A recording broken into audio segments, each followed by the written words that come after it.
রওনা দিলাম সিদ্ধিবিনায়ক দর্শনের উদ্দেশ্যে।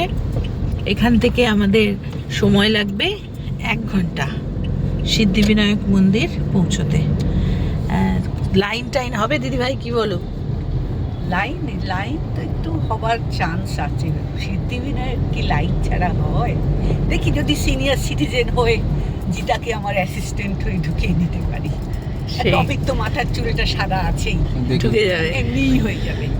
এই মাথার চুল ঢাকা দিয়ে দিচ্ছে, দেখো সে মুখ দেখাবে না। ঠিক আছে, আবার দেখা হচ্ছে সিদ্ধিবিনায়কে গিয়ে। এই মন্দিরটি দেউভাই প্যাটেল নামক এক নিঃসন্তান ভদ্রলোক প্রতিষ্ঠা করেন 1908 সালে, এই আশা নিয়ে যে যারা নিঃসন্তান তারা এখানে এলে সন্তান পাবেন। তাই ইনি এই সিদ্ধিবিনায়ক মন্দিরটি প্রভাদেবীতে প্রতিষ্ঠা করেন। যাবার পথে পড়লো একটা জুহু ক্রসিংয়ের বাড়ি, সেটা না আই লাভ মুম্বাই লেখা রয়েছে অমিতাভ বচ্চনের বাড়ি।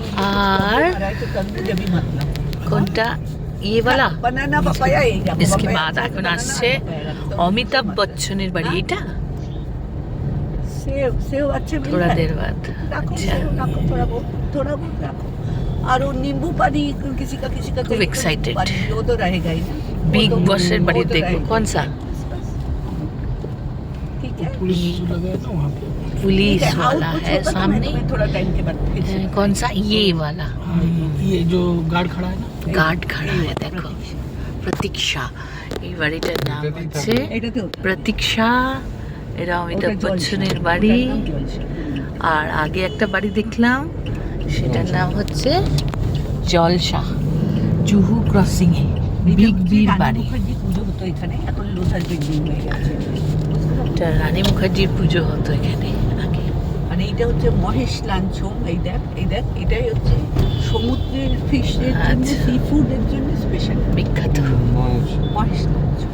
কলকাতায় হয়েছে কি জানি না। লোকমুখে প্রচলিত আছে যে অক্কলকট স্বামী সমর্থ নামক একজন সন্ন্যাসীর শিষ্য মন্দিরের সামনে 2টি গণেশের বিগ্রহ পুঁতে দেন এবং ভবিষ্যৎবাণী করেন যে দীর্ঘ 21 বছর পর এখানে একটি মন্দার গাছ জন্ম নেবে, এবং ওনার ভবিষ্যৎবাণী অনুযায়ী সেখানে 21 বছর পর একটি মন্দার গাছ জন্মায় এবং ওই মন্দার গাছের আকৃতিটি ঠিক গণপতির রূপে প্রকাশিত হয়। এই জন্য এই গণেশকে স্বয়ংভূ গণেশ অনেকে বলে।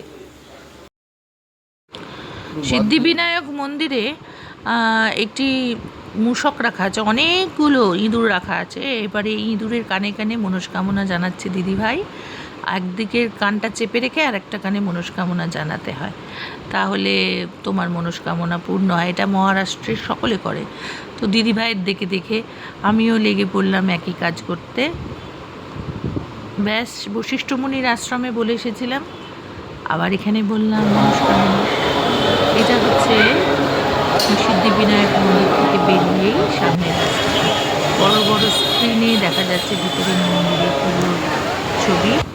এখান থেকে বেরিয়ে বাইরে থেকেই ছবিটা আমার হাজব্যান্ড তুলেছে, সিদ্ধিবিনায়ক মন্দিরের 6 তলা। এখানেই শেষ করছি ব্লগটা। সকলে ভালো থাকবেন।